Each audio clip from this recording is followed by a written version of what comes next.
More than a year ago, this subcommittee launched an investigation into digital markets. Our two objectives have been to document competition problems in the digital economy and to evaluate whether the current antitrust framework is able to properly address them. In September 2019, the chairman and ranking members of the full committee and the subcommittee issued sweeping bipartisan requests for information to the 4 firms that will testify at today's hearing. Since then, we've received millions of pages of evidence from these firms, as well as documents and submissions from more than 100 market participants. We also conducted hundreds of hours of interviews.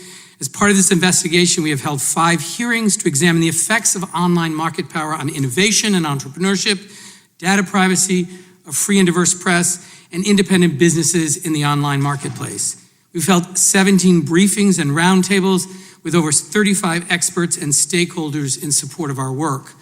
This investigation has been bipartisan from the start. It's been an honor to work alongside my colleague, Congressman Jim Sensenbrenner, the subcommittee's ranking member, as well as the former ranking member of the full committee, Congressman Doug Collins. We work closely with all members of the subcommittee on both sides of the aisle who have taken this work seriously and studied these issues carefully. As my colleague, Congressman Ken Buck, recently commented, and I quote, "This is the most bipartisan effort that I've been involved with in 5.5 years of Congress," end quote.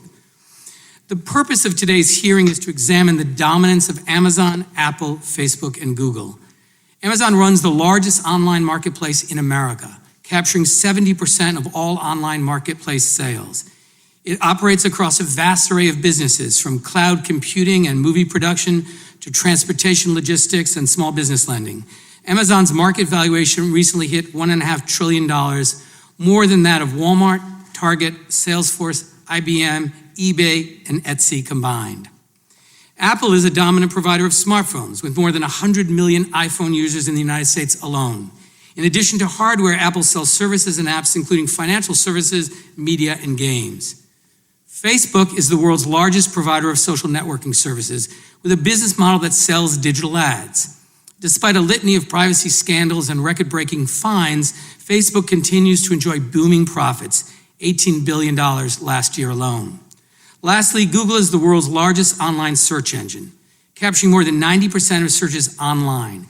It controls key technologies and digital ad markets and enjoys more than 1 billion users across 6 products, including browsers, smartphones, and digital maps. Prior to the COVID-19 pandemic, these corporations already stood out as titans in our economy. In the wake of COVID-19, however, they're likely to emerge stronger and more powerful than ever before.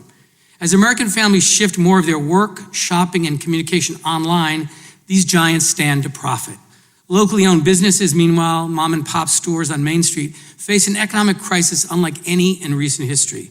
As hard it is to believe, it's possible that our economy will emerge from this crisis even more concentrated and consolidated than before. These companies serve as critical arteries of commerce and communications. Because these companies are so central to our modern life, their business practices and decisions have an outsized effect on our economy and our democracy. Any single action by one of these companies can affect hundreds of millions of us in profound and lasting ways.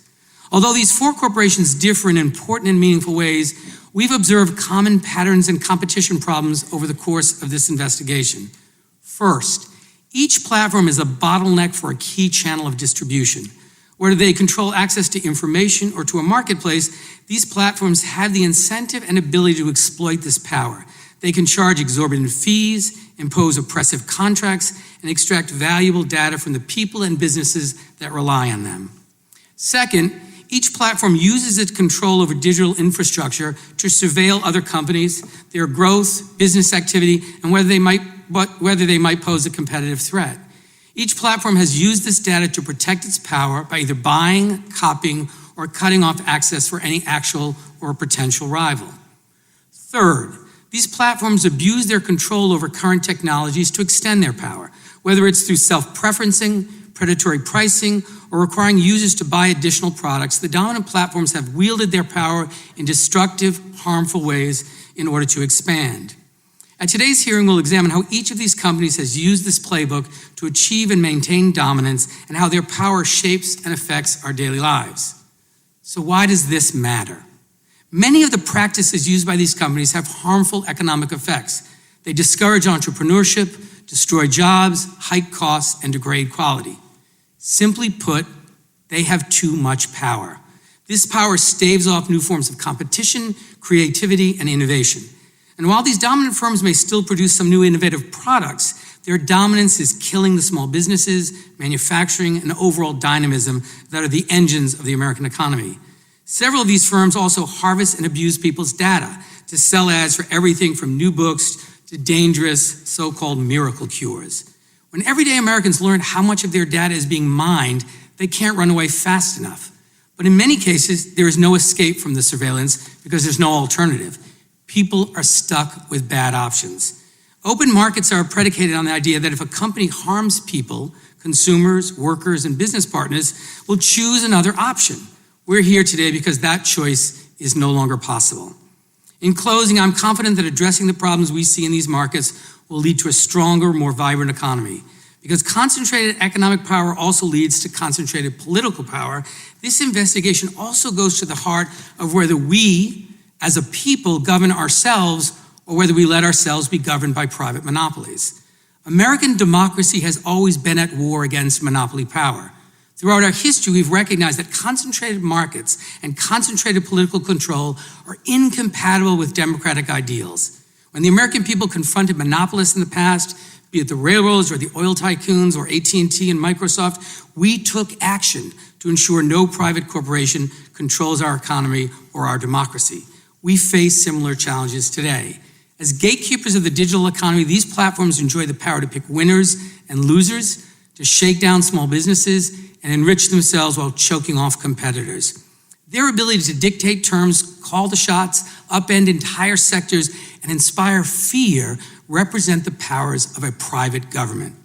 Our founders would not bow before a king, nor should we bow before the emperors of the online economy.